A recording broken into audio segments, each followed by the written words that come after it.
ede mas senate adwumakuo ne afre baini wakase kyeremu a senate adwumakuo no ba betrete na makoma ba adwumaden aboa enti se ye abanda daye na adwen se nka we de tontentan ko betonton wonom shares ne bititiriw efa wonom hotels bi no mo kyerem se dabi Oma penswe ebinsi da enya adwuma kra enti senate fo no Ghana fo makoma mfanto yem wonom nton mo shares ne mu ba kompo da ombekwaso abadwumaden aboa ma senate adwumakuo no eti mejana na so wesu nsema hodo a senate empenimfo ede ho nsensem ede aba mountain eso na bra kobra Ghana House Service fo akase kyerem se ye intri de yade no sa kwolola no mo kyerem se bebetu atisi a enya simkuma efi ajenkra boprema ntem dia boso yi ne Ghana mem yahodo no omo se yemom koku ne nsu etoto yi a efi de adokuru ye ne de biada yemfa baabi mfa papa mfa ye bola ngu no mobo akra ensuo no atwe fini nyina egu Ghana mountain so amaye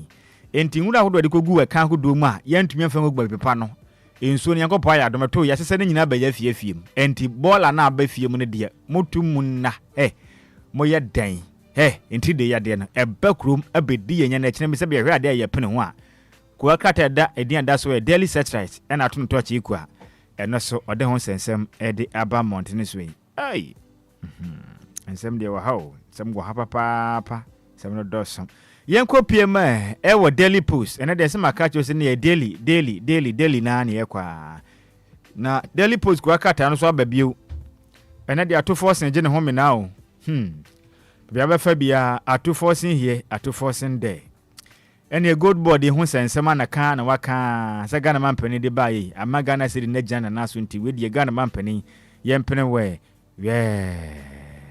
Sanso no swafo no ene hwe enam Yesu o man Ghana wodo maka se o so mo ne China beka bom aboa emanam ye dwuma na ye so lucrative ema Ghana fo do na atuma dwuma hye ma mo nso afarefo mo kopo su koyi nam no bibia konkan de ma mo a ko wakata de da so eye daily post ko wakata de ho sensem de aba we no emu oda pasa bia no manama ye bo ho ensensem ede akere mo no pen ne nkopie mu ewo di hawk ko wakrata no na we de ye free daily nim na ekopie mu ewo di hawk ko wakrata no ena no so kyerem se Ghana mampani e de smart dwe kyerem se nkopɔ ya adoma media budget no ebekɔyi pa sana abosum nim Ghana fo bete ne efisen hye pa ba ne de ba no esika sem be kɔ nanim ma Ghana yenwuma buso e ma Ghana ho atɔ ya kurum ha ekɔ kan yi pam Samson John Abdullahi Jinapo eyoswafo hwe o man Ghana ya ho ne ne ensem so mfoni da hada misim ena kro kata yi bisa se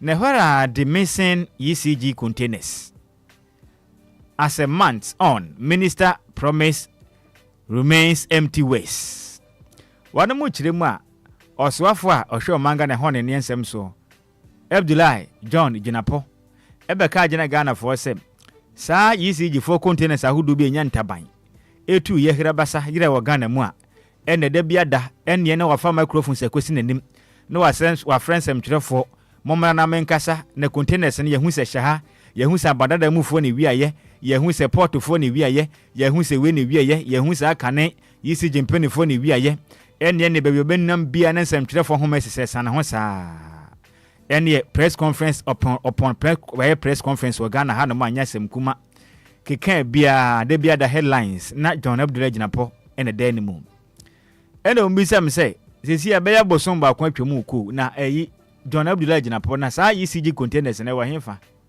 anana so ye settings ana ene so na pese obeje fans keke opening debi ko akata bisa se nti dada na ti da biada Ghana for to aba ewi ne epo obi so meboa na omeboa Ghana containers mako be ya pem aha miense ne adunum ne mroye enti John Abdullah Jinapo obetna enhwa hansa ma container wenzu ayira ma Ghana for aboka gusa na dada na asemu di eden akwa kratai edon sensem de bo bisese na containers na wo hen ene ono nko ne nimba bi ehye media minim bi DJ Hitman onim ho hwe kufutela nim opambo onim enti we de John Abdullah Jinapo na nimba bi containers ne wo to no a na betumi akere ba bi wo sisi ye nim ho hwe Yanto aswe na yemfa wentu yensebo na yanto adwumade ni so a we eye the Ghanaian Times kuakata na babontene so na ene Times kuakata na ni abere pam na wokyire mu a enipa maako enan ɛna ana no kosiada ensubra na yeto yebɛboro dɔnhwere bɛyɛ enan ɛnasa miɛnsa kure no enipa nan ɛna tim kagya wɔnom nyina da ɛhwere wɔnom nkwa ɛne yɛn so afoforo maako bɛboro empem miɛnsa 3000 ɛna wɔn nyina dan ɛho kan ya meka se no munya baabi mfa wɔn ti ɛmfa nto a amagana ewie bɔ a yehuna amane ensuo so to so a ɛbɛboa ma akuafoɔ so no bɛya so na ebiribira nso ana Ghana ni nya baabi nna ɔman yɛ kwa na se baaye ɛdin Ghana ɛno so yɛ manihunu ɛna ɛhosam a kwa krate de da so ɛyɛ di Ghanaian Times ɛbɔ amane se Ghana foɔ bɛboro mpem 3000 ɛnya baabi mfa wɔn ti nto adenti a ensuo ato ɛmensuo agyira fɔ wɔn dan nyinaa enipa nan nsuo to ya wɔn nsuo agu ne nyinaa yɛ nsuyire ɛwɔ Ghana mu ɛsene aka ne Nyankopɔn bɛsɛ wiase a ɔde fa no waso ma enipa bi kɔ hyɛn no wa ne aka ne mu no wa hyɛn ne mu no we Ghana fo anya baabi ankɔ hyɛn enipa nan ne de wɔn agu nsuo nato wɔn anya baabi anyira wɔn agu ɛden pa akɔ akata de wɔn sensɛm ɛde abamɔnten so nsɛm ne de dɔɔso nanso ndam yɛ bere ne ntino yɛ nyina we so na ko akata mbɔ so anɔpɛ yɛn nsa so no yɛmfa ne nyinaa ɛmfɛnsi na dwumadi ahodo aka no ɛnto aso nda so wɔ obi adwumadi no ɛso sabe bi anɔpɛ me da se ko akata no mbɔ so no sabe bi ɛde ne nyinaa ɛde abrɛ now going for quick commercial break. When we bounce back we'll be zooming into something different. What do you try anɔpɛ yɛbɛdi nkɔmɔ pa twɛ me bɛbɛsisi a I was in a town. Na mensumenya bashe mechi. Na mensumenya ni je o ma wawe mu. Akos, na last time I went to hospital no. Na wasi di important na yewo. Wasi me tube no mu asi. E na fibroid enso kakra. E na say, ochina say. Afi kra de ma bre. Surgery so there. You don't need to undergo any surgery. Dreams Fertility Clinic. Yeah, Waterma. Community 22. Ekuta solution ni nyina. Dreams Fertility Clinic. Ane, wadi mfidie ba hwe mogya ne nipadua mu. Ehuna de kropoti. Yeah, hawo. Na kire aduro kura. Wonfama wa ebemu anyem. Wo mu ndonya chemicals asembia wo. UK any New Zealand. Abrofu bia wa biye wa habamem ene ye nduro no. Oyo ba wo tube mu asi. Wonyi nsanya no wapon. Obra asizi ana emma kura. Fibroid, irregular menstruations. Tese bibia esi awo kwan de. Dreams Fertility Clinic. What le te na ye mema nso e. Wasa low sperm count. Bema wa ye mbre wo mpem. Ye ntimi nyina so. Ade ma board ye so ana kudam. For Dreams Fertility Clinic 0597 225 389 and 0599 555 220 and 0597 225 388. If you're right, where you buy a boko, say in paint crowd, paint to fear her. I'm a fear her, you know, just a yenny no buffy pamunano. You fear any more grassy, won't want to say, what you shine, Sano. Paint the banner.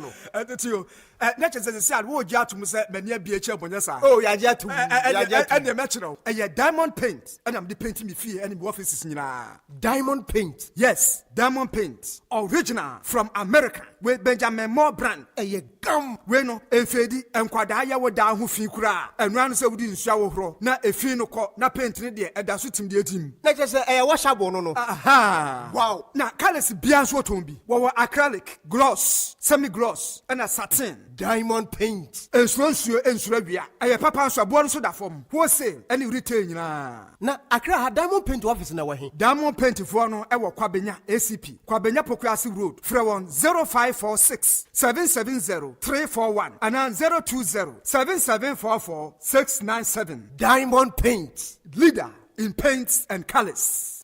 Anidaso Wɔhɔ Obia.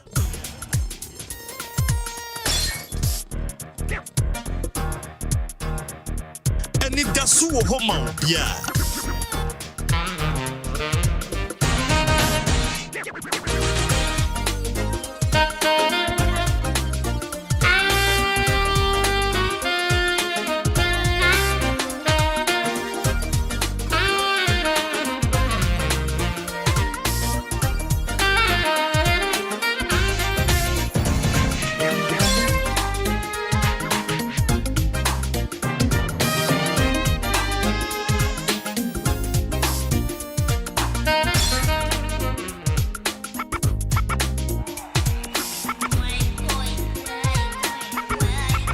Minutes after 7, 106.9.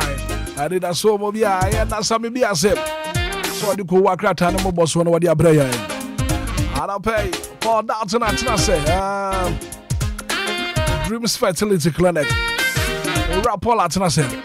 Maybe na fi me man akwa ba na fi sempa sem da. What the free Dreams Fertility Clinic. Ghana for one can. All right, part of pay matching.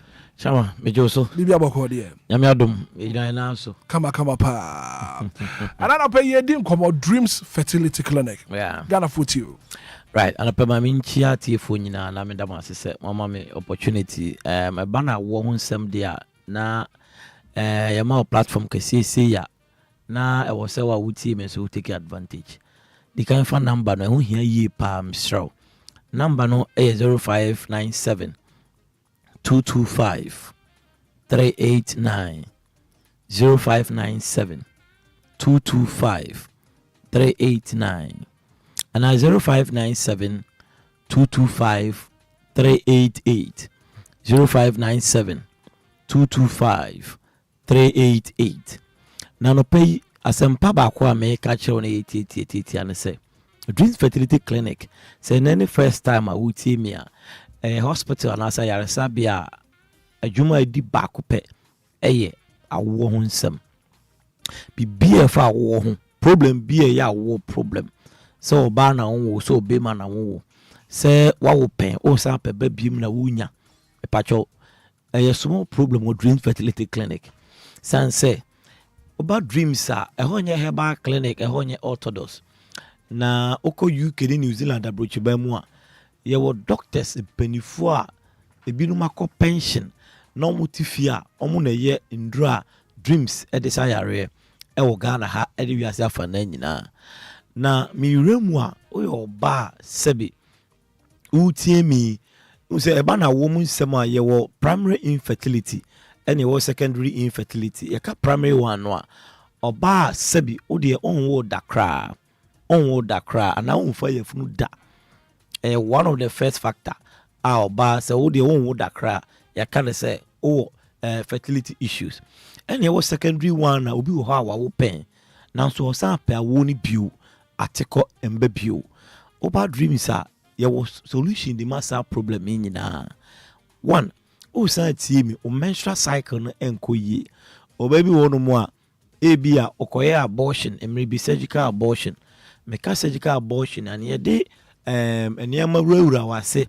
ansa na ye timi ya abortion no eno ye baako ena obi wa wakwa koye fibroid operation eno nso another factor okoye sa na ama mienu we ya etimi ma o menstrual cycle na so nsabuo no etochima se koba ne sa sister ma me a wutie mi oba bia o menstrual cycle enkoyi bia no I can tell you enye se me hye won kombone se awo ho be ye wodin number no e 0597 225 389 0599 555 220 0599 555 220 utie me o de o problem nyina ne se o fa yafunu na na sei o fa yafunu na na sei ama ya kwa kodu se yo ba efu bi na awi akwara no ama ya kwa kodu se o de wo no yese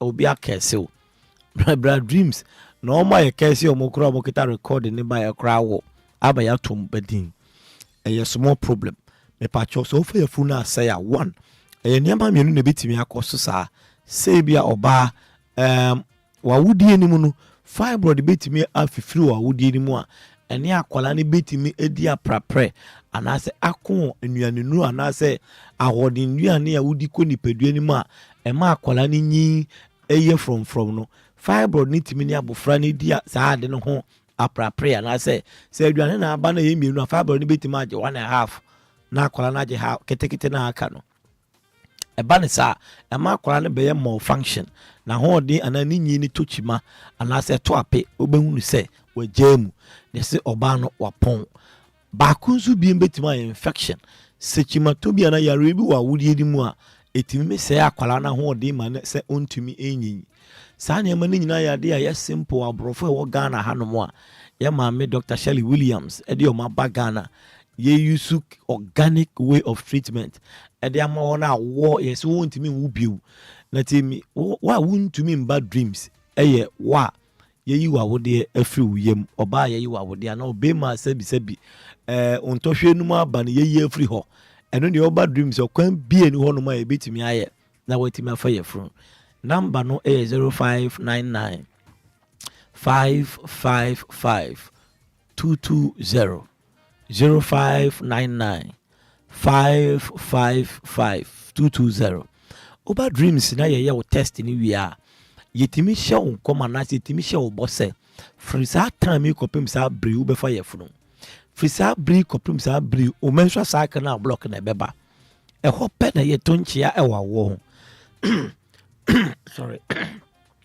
uyu obi so ya ka kire wo se utuba block it and then one of the painful one na Ghana ha oko hospital na ka kire wo se sister utuba block you niasi ni de the only option is say untumi ni ukunu fa yefunu and then hie mu sema fa yefunu naturally I just say bia moye IVF and pay asem da me de bra ne say ya ka kire wo say utuba block it and na say utuba damage ya me ka kire wo had last week say ya mama Dr. Shirley Williams all of that dreams are no you be a wa cause our problem ni bi mu pen team yi wa cause our problem ni bi mu pen 0597 225 389 0597 225 389 0597 225 388 wa call problem ni bi mu pen on de ni ese ni tube na damage e wo UK abrochi mem yese ni tube na damage on to be water agise wo ye IVF aduru a oko New Zealand koshia doctors for wo kire no a oye yi ene ene wa wo kita nkwala makomako 4 wo de na yese adamage na block ni de one thing a dreams here ni say see you treat you problem ni ma wi a ya ma wo hospital ko anko ya ka kire wo say tube na block no ya ma san ko hobi hospital na ko ya yes report ni ma no wa san akọ ho no mo na wa san akọ test ni bio o ye test ni bio ma doctor no ha o ma report say tube na block no on san ma aftermath of the result na on sure say a block and a b dreams fertility clinic ye nyama bibiri obema wo low sperm count obema o mema ye no form bema obema ntimi so ngina so bema o ye impotent bema o de awukojo a problem out the bad dreams are me say obefi ho no makodo na problem na solve obi ho no mo or diabetics and or diabetic edura all fa no abane me myself akofom oba dreams are ye wadura ebe ma wa obetumi afa na wasa fa o diabetic eduro no a be boa obe ma na managina o diabetes eduro ni fa o ha obi ama obe ma yo no uyo banso a tie me last one aya yehu aye boso a amanfo nyina aye mu hwehwe omo ana hospital kese wo Ghana ha nyina hu ni say dreams and the only place I was utumri kako and say oye maame a wanya 40 years 45 years 47 kompu na watwa bra se watwa bra na wo pese wo a oba dreams a ya ma 3 weeks anu de tie me am ma date no time radio no so say 3 weeks 3 weeks you know so bad dreams and net 3 weeks from now kopim 3 weeks you know I was so ba watwa bra naturally watwa bra no I was see am san ye bra bio ubetumi awo a we bra kire se wutu nkosua na be ma so ho enkwamo na e wa hode na hie mu a ene fa na se mo betumi afa ye funu bibi won so ye fe no unexplained infertility kire se mo awo na emba no ye nim problem no ye se mo ye okay bibi a ye fine oba na ye okay be ma na ye okay still I want him back 1 year 2 year 3 year 4 years I want him back e pacho ubedu dreams a me se obewo opa yentonchia oba abra yentonchia o dreams na yema o da ni time a obefa yefuru na won so obewo me pacho memma wo ho nya odin bio last one am sorry no memma bebre ni mu se won mo ho memma bebre wo wiase wo mo ho the fact is obe mamu odin ana se utimi che won pam enkyere say ana guarantee say you are producing a matured spermatozoa ne enkwamwa nsuo na be majagu oba mu ne de emwa wa bi wo mu a omo hwini se nsuo na etro nti mo anu sumi fa nsoro no makọ ba ne mo eni nkosua na kodi ahie mo bema bebre ono mo a obetimi ni oba da be 30 minutes 1 hour whatever hours you can go a office ujira ona so no that beans ni nkyere se u produce nkwamo a omo wa hoden nti men fa no mbo safo no say me timi ni oba da che 40 minutes 30 minutes whatever me cut 3 4 5 times nti me dey me problem. It is not true. Oba dreams are ya be ya test and now the upper hospital bia na wonya wo test for reporting bra ube hu ni say bia ahode na awon doesn't guarantee say wo de nkwamwa papa na ema oyere men fa problem na ema oyere na last one ye hu ni say manya kwanya ma me address na me sorry be ma bi wo hono mo a wa wo pen wa wo ba ko mienu pen enti wa be ware oba afoforo na wo ne mba no no de ne ma tu ni nti onimu se ono de oni problem bia se kwaku de wa wo pen enti oba no na enwo da na oba ne foto a me pacho obetimi a wo ne ochina na chimato bi aba oba bi betimi a wo na ochina wo mba biu problem bi betimi aba wa na nka utimi na ntifia no mko kaso ano ene untimi na ntimpo enduru agbogba anase jowulumpo problem bi aba anase anwodin bi akofom 0597 225 389 0597 225 388 0597 225 389 0597 225 388 last one eh 0599 555 220 0599 555 220 Dream Fertility Clinic baby ayewo no yembo ho no mudin ye wa kra ya ofre number no a ye be mo appointment appointment basis yenya time ma wonkuto ni wo ho kafo mu beduru a ebetima spend the whole day e woni pa mienu pe ho na yenya botra do sukwuru oni padue no hu adekode a asi awo no kwan ti me sew me pacho ofa number na ofra o ma kire wo baby ayewo ya ma esanse ye pese ho no mo no onya ahobeka ana o yes so comfortable na utimi wura ho wo bra bibia nsi ukwan obi antimi ncheke wo se na so pa wo na wona nam ho no na wo kase radio so sa no enti pa cho ya ho coded area of car street ni ya chero bibia wo na waba waje aduru e she bag aduru na nya galon kakraka ni bia konko kitikiti bi na wo de kofie na won so wakwakwo wo afa wo ba omo se mezamfa number no ba kontidwa 0599 555 220 0599 555 220. But that's it.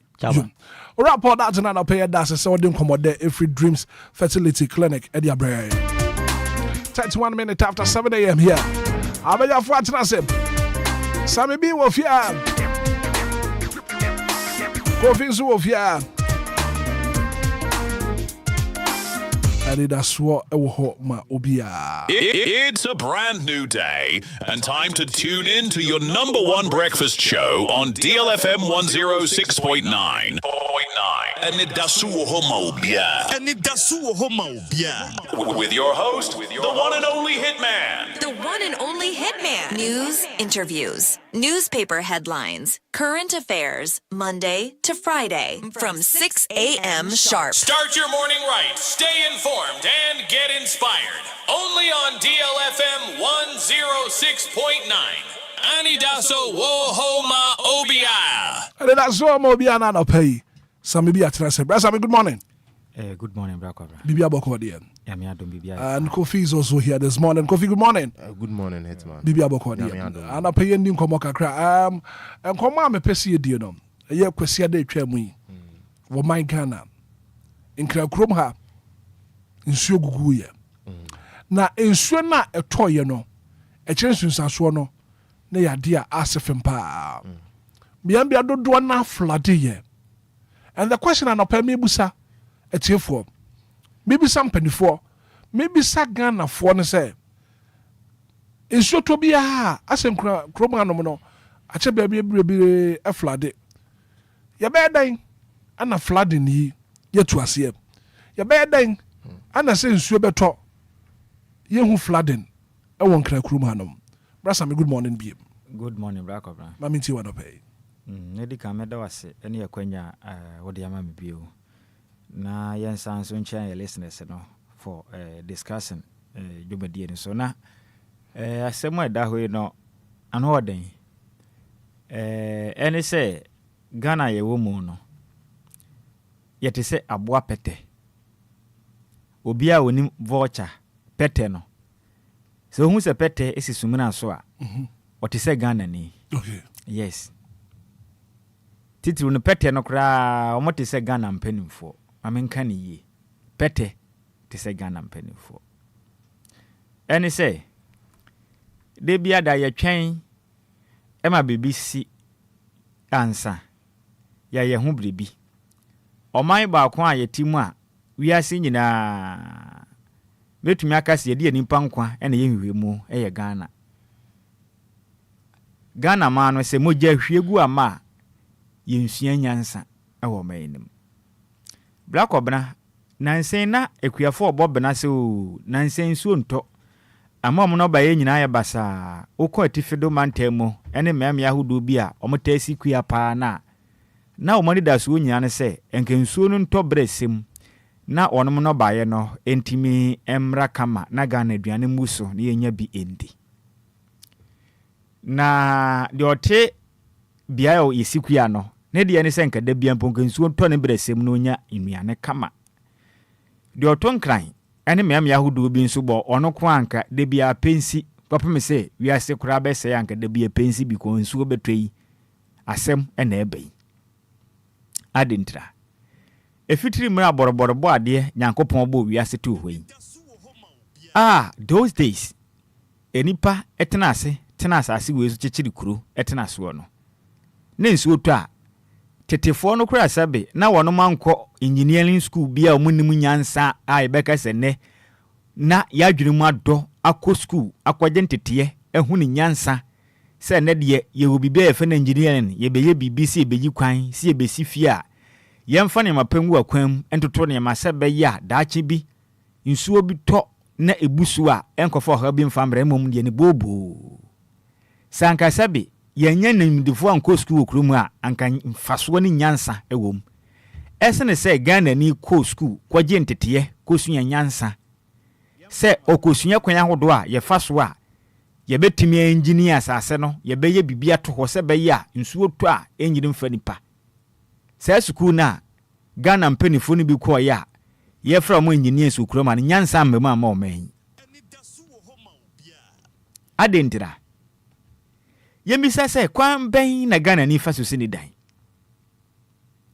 ehinfa ena obi pese wode edan disi a hwehwem ben wo ye de fa ho ne de ane se wate se transase wa ha enti asase na wo kwa akoto no se da asen Wate me da se abra no amana kraso we de fufufu ntimi nto na hwan so na yes wo hwe great sa na ma no obia ho kwan so okoto asase no so be ekoye company so oton asase ana obia tumi je bi keke krom ha no obia ye de opay ye wo lands commission wa ha ye wo MMDC is krom hanom ye wo den admo coordinators ahodo krom hanom se obi pese osi dan a ehho hyehye ne sen esense nipa ne saka ne sika no wo ho kwan so ofiti ya okosi dan si baabi ono afisi wato na asase nti wo pa na wasi dan asi ho ana ye drainage system etisen ekwan ahodo a ye fa so yi akwan wo Ghana etisen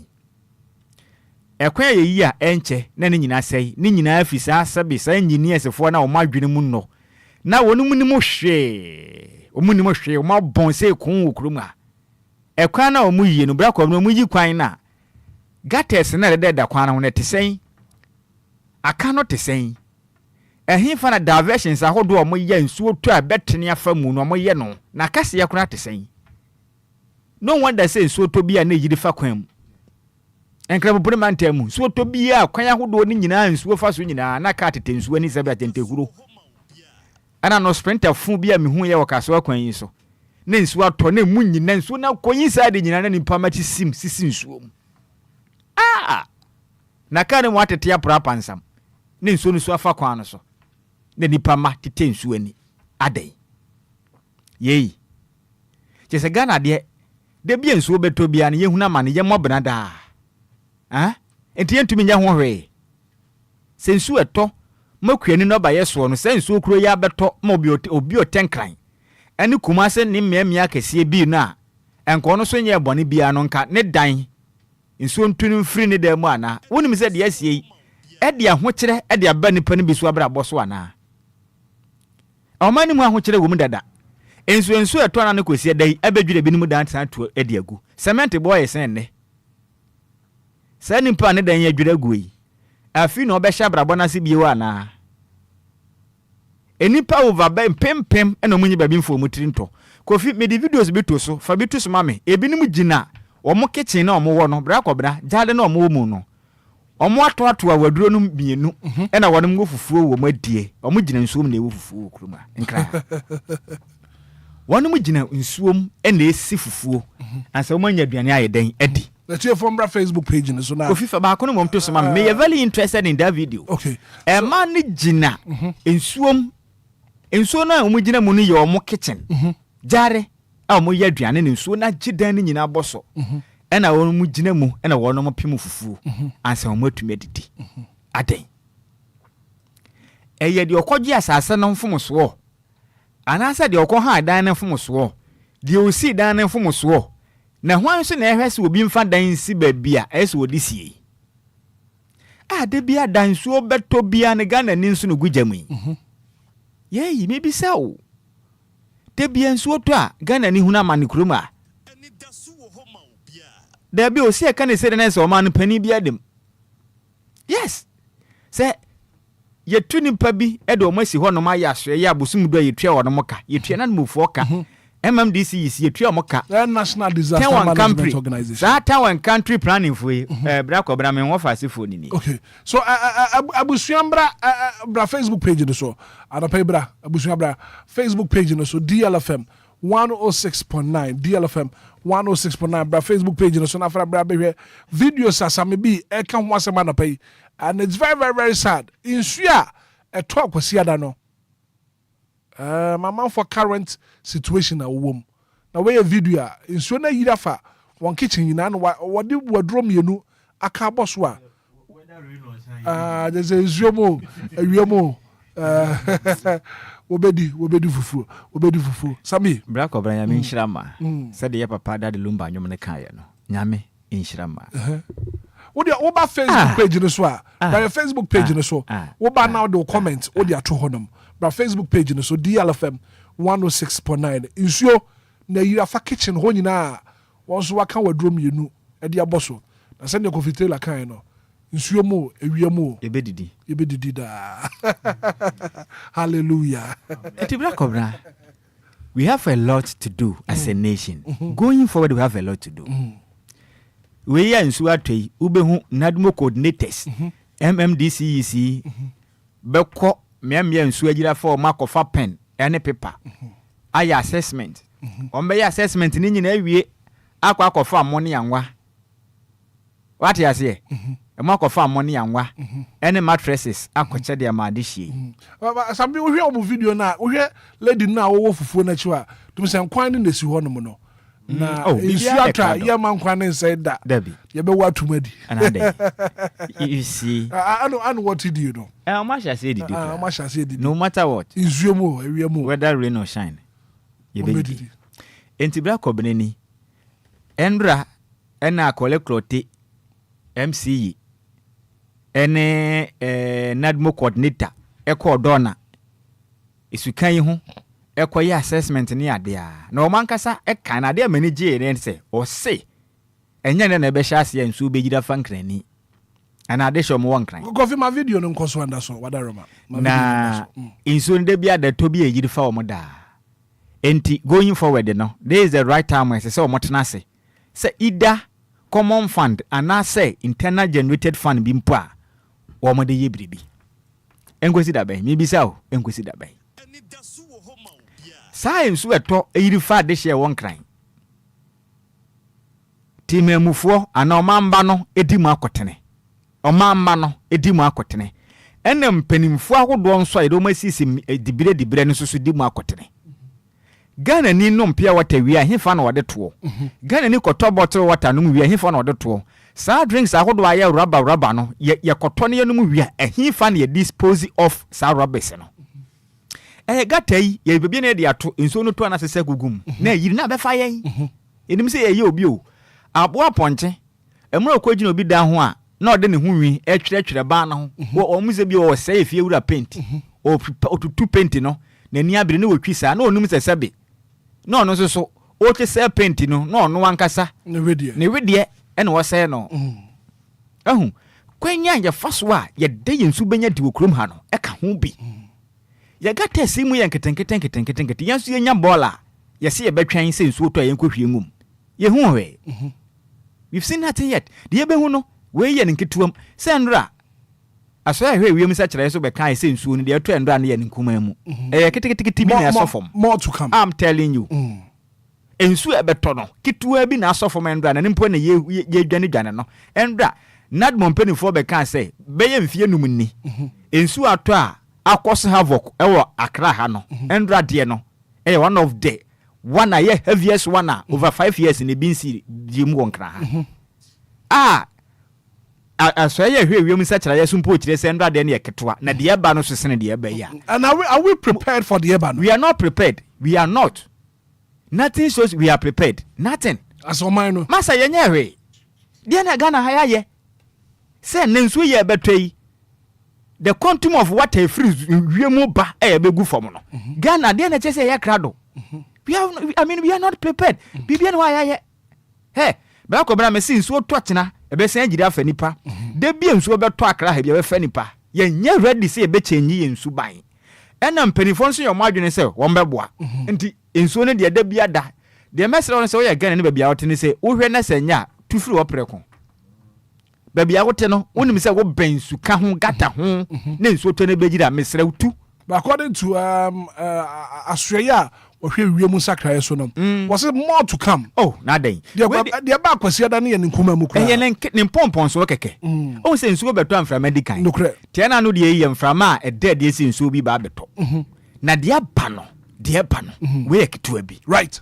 We must watch out. Say yes, Yenzi say you soon a buying. Penny for you 2 more kinds of Musuno mobile. Nay, answer so your man for penny and sway a toy, ye got a man penny. What is in so you find a dime? MP do a sending so you found, even including the MCs in the do a sending so far one more dime. But we're gonna near 1 million account, you know. So, and our swan she. We must change our attitude until then. Hey, back of brain so twa, ye beko swim, una money. The dear Behuni, we yank na de di akire ba no e pantoma dia ka ne do so sa me bi what make you point and pay Kofi. Good morning. Good morning, Hitman. Ma minti one pay Hitman, okay, asem say are we prepared? No, we are not prepared. Because if we are prepared for flood and can solve your issues about flooding and can check na insuraba can be about drainage system. Hitman, gata se gu Ghana ha say okwabrane a oni nyansa adwene dane trim aye wo no sorry I know the baller akugu gatem and you are expecting say flood them man yeah your drainage system scramp o Ghana ayesen maintenance cramp aye cramp ayesen na wo okwabrane was say nwura ade akugu gatem and you are expecting say Kaneshim flood and you are expecting say Accra and flood and you are expecting say Nima Mamobi flood and it's very sad. Here video bi wo honuma me de beto so na Hitman and moreover real estate developers no so no I don't know say ensasena like mudi sidan no munim say waterlogger adenti na obakoje. There are a lot of efie bebrea a good Ghana has here mostly ablekuma. In Sassini nyina waterlog area.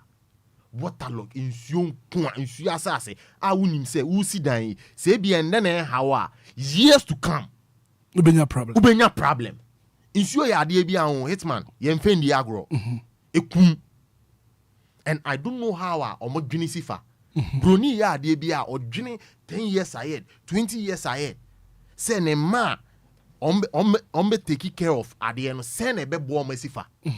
Nanso Ghana say nia yebenye di ende na ye dwene ho. O sorry ya no osi efie no.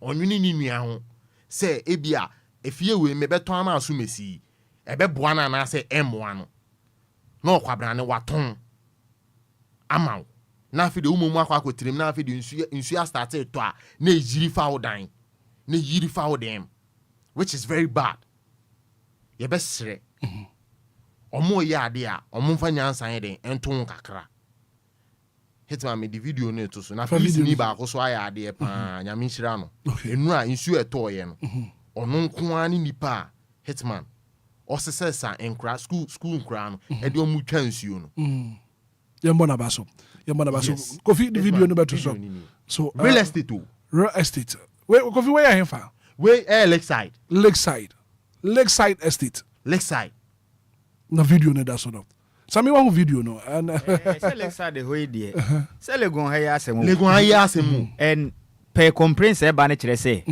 contractors na wodem ye akwan na de ho no mo no drainage system papa bi ani ho e na o ma davete babia nsuo no befa nyina ye ne baako e na gata na ye fian bi ti se kwan na dam no suade a ene mi wuro na mi nkoma mi ampai ba bi mfa na se be ya me ho beto me enti babia nsuo ne benya bia no magana ni nhia ade we nsu sei nsuo ya ade a ehu si ni ja nsuo ehu no esu ni ja babia nsuo pa bia ofa obi ntumi nsi nsuo kwan you can't stop water but we joke ye dia grow me si nsuo ya ade obi ntumi nsi ni kwan enti se wa wadwen se oba kwakoto asase e de esi gata so babia enya si yesi dansi wo be si de esi nsuo kwan ha ho se nsuo ne to a ono be kire otumi a ono wo obetu wontumi ntu nsuo na betu te se ya adwen se be ye na nwe nkwachire real estate danya akobra ne aboka akoto ene tensu we eto ama akrampa $70,000 ni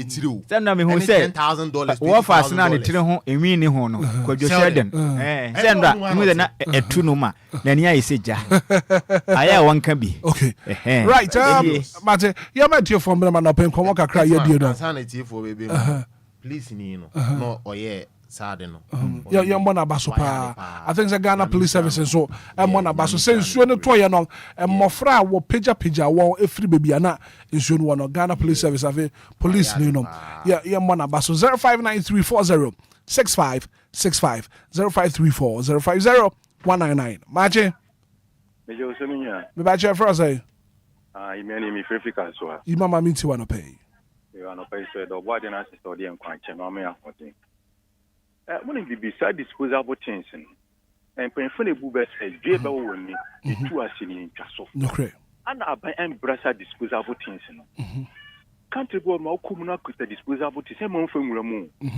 ye ma mfa nwura mu da ti ano e de kan intimi solve problem no intimi solve problem ni da eno so ni ade e cause a lot of nwura pa organ has disposable things no right tibi papa pen ma me pen mo wanyini okoto drink okoto peto no penu ato akwa bontene on fa won nyiro ban ne ho de de ese firi be firi mu akọ e be be kakoto de on nya ho okọ gate sakese no na echoku no e no a nti sa ban fa nansi for na sa disposable on pray from my ni mu e be me ho ato yen okay right e be me ho ato afi mi man pen ka that town plan for na on plan ka me ka chi wo mu they are there for what it's a town plan the tram kana mo man se mo plan ye ma obi ko si dan na so bi ko to asase am obi na so we na nye won e be bo na nyina mo bu ni aguso mo so so ma ko chi pe e mo be na be bo man no sa town plan for na ban o ma na ni ko mu no mu di o man na bro mate me da say adope what make your point good morning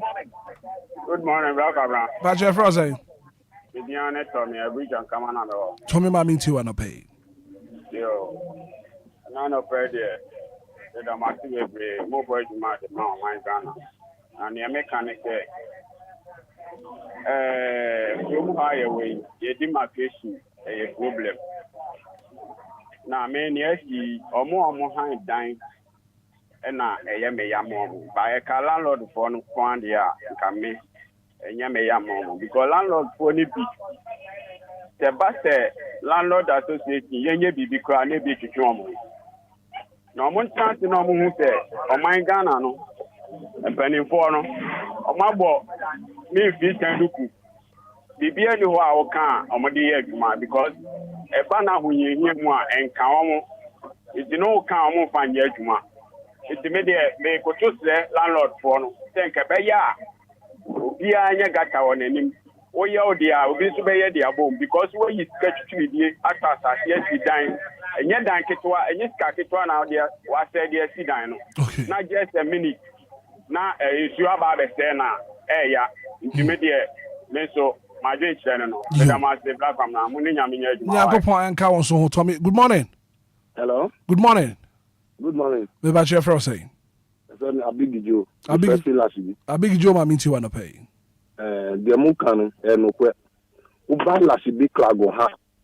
Shono wo amafo e fili ni na e bi ko community tree clago. When you am fili ko e ti ni na e ko su problem. E ti asema mo kan di e no kwe pa. Yo, ya te ya da se na pay so to me afre. Good morning. Good morning, Hitman. Auntie Maggie. Mami ti wada pe. Yeah, that's a pa. So ya to ya that be yiri fani pe. Yanya ya gen see for problem no. O ba baby ametika. Ensuo ni kwan no. Enipa siganya si. A blocko ensuo no.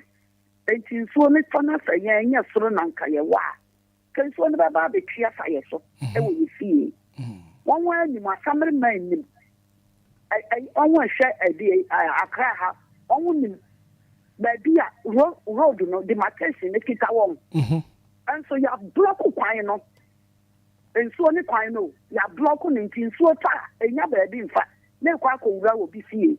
You have best cerebral. I saw one with your demarcation. Now will be a what's a baby. I'm messing me there. It's in so much. See a book. It's a lot of quite more. See a book. Or be the container see what.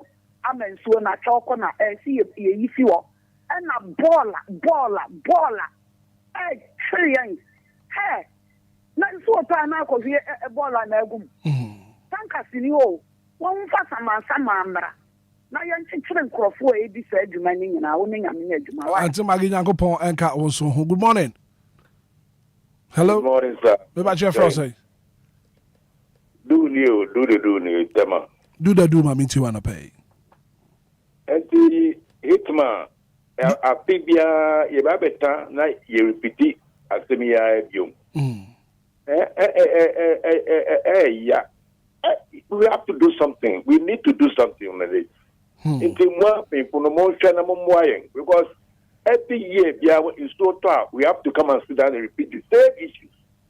Thank you, Obi Somra. Do the do me that see ye chat tema phone na. Good morning. Good morning, Black Obna. Me ba chon hwani. Na big Joe, make a service ma me share kan be chile. Na ma minti wana pay. Yeah, Black Obna. You say, ya man mu ya na ye boy ho abro. Ya na ye boy ho abro. Obegbe de say, e dan bi wo gbe chile ha se. Na sa ho no, nsuo nti, e dan ni si ho a, ye penim. Omo hina omo atu. Enti landlord fo no bi nsu ka ho. Omo nim say, a high nsuo kwan, ombe kwa akota asase. Wa wonche wunnim na wo kwaka o me nya ha ye nsuo kwan ti na nton ti koto do wa ka tira asase wa ne se wo si mama ne nton asase no na be ni paponi o wo nipa nenim nti yankasa ena omo mu di bola gu nsuo mu ayiri ye nya no mu bi mu omo fufiri mu omo kan hu nse nkofo na omo ewu na omo su egu omo tirisu o omo be je omo njai ebe e mai mu ti yankwa de bia afibia nsuo beto a nti se nya asem ne ye ho tire ne bi mu nya ba ebi nda yes omunya na moya atwa ye ho asia omo siri ye so omo nnimu a amanya atwa ye ho asia omo siri ye nti omo be ye omo njai right na bi ya me da say good morning. Good morning. Me ba che fro say ba che fro ko fi fro fi ashama ko fi ma minti wa no pay me ba che etiefo no ye do so nti obi su kasa wa no ntipe na ko ko no bi so aba nice one ba che o advert bi ni ade bi anka o bom mu anka beje anka company mu benye sika nanka macho because sase mu de bia mu se mu eta bi wanda teta mi wo fie mi ko be 50 years ni sa ase mu ma kan wo radio so sa offer advert be bro ho mo na adwuma bi kura obi tu aka ka beti manya bia mo bi ato aduane di the ben say we are here to serve God and country. Yeah, I was here can wasem mo bre papa mo de manu be ka ya bende Ye bende. Mo bre Nyankopon hira why. But because I just say agwampo gura na me hu na ka oni nyame adwuma. Nyankopon enka won so you've made your point this morning. Good morning. Good morning, Hitman. Me ba che for saying. Dixon Bada Kwekujiji, Kluba, Eastern Region. Kokuma miti wana pay. Ana pe nyame hia mo na pambo ma Kristo mangana. Ba mpemfo se ba bi efi oton fo babo wa sense bi enti eni ama sebe enye wo Ghana na de ya fa mo so se monka na yen so yenka bi se ma woni biribi ka cheme ade ba kwa ye wonwa pa ne se oku school na se yo ye special ya shi so se wa we wafuma enye newspaper ba ade ba kwa ye ni pa se ye be boro wo se sebe wo se aporo woni ewukura na ni etwam e o se sankofa ba se tankas enemri se tankas abagana nanka osamna nkrofo na so wate wo se wo yi finti wa atewa wo kwa de ko gina melani ma ba se woni ewu nti sa ade ne de wo se ba na se ba nso be bua ye papa wuti wo wan kofa no ne mra na wo se kofa no ne ba na tankas mati obi se fi anase wa ya de bia nse wo be so no ya na ni be wuti de bi o wa onipa na be di ni wuni wo Ghana ye be ka e be na wudi wuni no obi nso se ade wo se injia ba ko ni tambi ke bi se isu ye atutu nyina MPB ahunim mama ne kufarmu ahunim ibi nkura assemblement kura ahunim yanti memufu ya wase ya na yebre ye besre bebre o mangana yanti memufu ya wase no wo ba yenye yanti ye na yenso yemu o man enkoso Pharmacy Sandra Dufia Sumedu watching Jumedi on live all the way from Takrade and Dora ya ajewaje also Sammy be welcome back and I thank God for your life. Good morning. Good morning, Hitman. Me pa join here. Uti ati dance man. Me dey meeting to ma minti wana pe. Hitman, ya mi sha mo ned ma pa mo bo ma my Ghana. Hitman Ghana ha edwumadi bia de ahye obi anse bia no. Onhwe onye na kwan so pepepe because insuo ya eyila eyi sanye nipa ba ko na efa no. Nti anam nipa ba ko so no wo besi yi dan esi ya France nsuo kwan so ma nsuo yi afa dom dodo de a wa wu fie si ba bia ensese esi bia no dwumadi e de ahye assembly ne nsa no onye na yie ntoyie ne ya Ghana fo no ekoba ye na ebe kiti ye mpanyimfo de omo te ba bia omo dwe omo hu ye ne ye bele nti dwumadi bia de ahye obi ansa no onye wo ne kwan so pepepe Hitman ya mi sha mo na eduma pa mo bo mo ma Ghana Uti ate yen so ye da se anope braza me bako bra Ghana fu akasa and pede na wo kano according to Australia ehwe wiemu sakra ye no yeah sure se insuo ne de toy no kura ye munkuma ne just come just we ka footballer and ka we ne curtain razor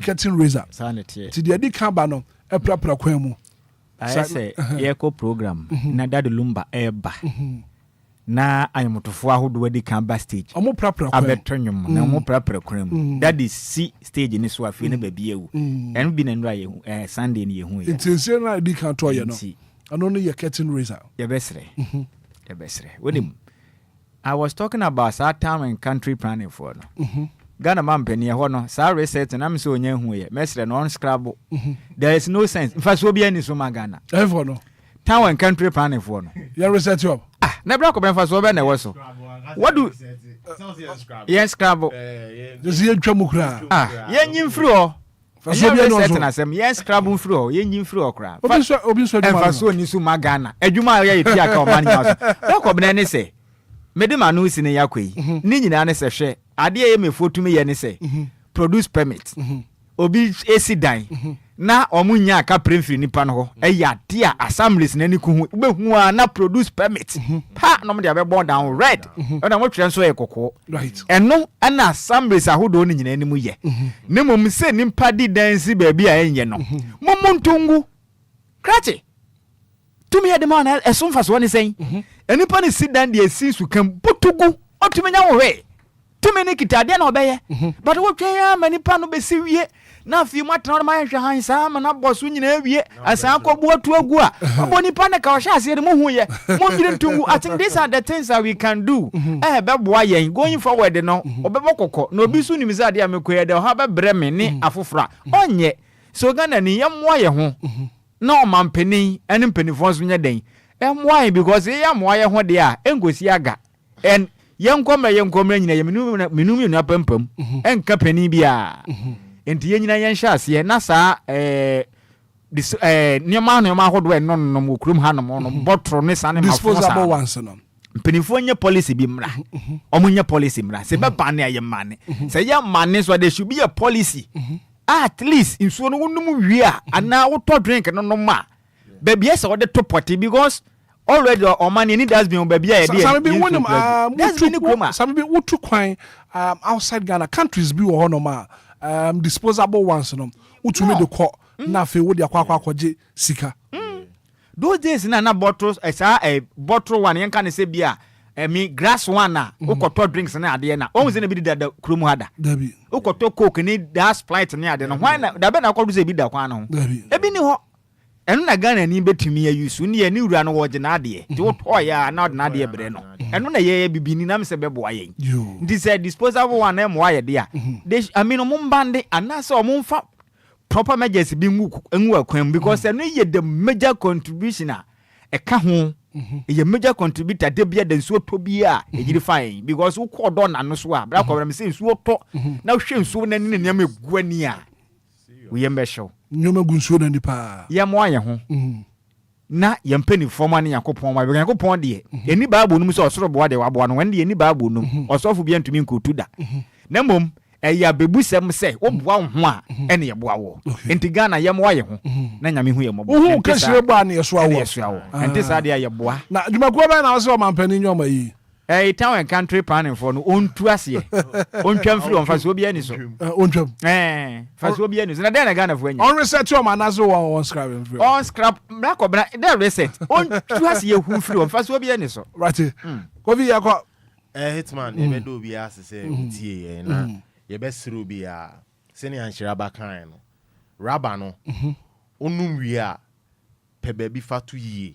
emfa nkoto gatem emfa ball a ho afatum se wo hwe na se ball ani wa de fa show bag man akura udrufia na de ade wo de atum ena ye kan say it's about time I was say Ghana ngasa no enye nkofoni nyina na yusu paper bags e de ton nuane politin so do ene ye to wie ya na ya chekere na ya to achene ni nyina aka ho ena e hayen nti ye besere impenifo form ni nsi form na yen su timamufo no so yete Ghana ase no so yeso yen tu anamonpa senia eboa yen a ni aye nyina ye mfaso na ye pe o se yen koso na ye hwehwe nti no se opeso o man ye yie no bon ho modern na o man ye yie na me no mie no ye ne government no aban no ne me no mie no so o man betu mpon a ejuna me no mie no so abusua dwumadi no aha ana ye disi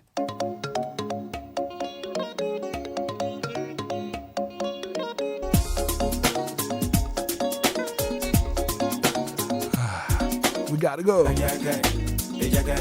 Well, thank you so much for being part of the show. The very good act of being a good guest. As to know when to say goodbye. As I can see in common production team, Kofi Taylor, Ziggy B, or Pambo, the one for maybe I will be on the share one of pay.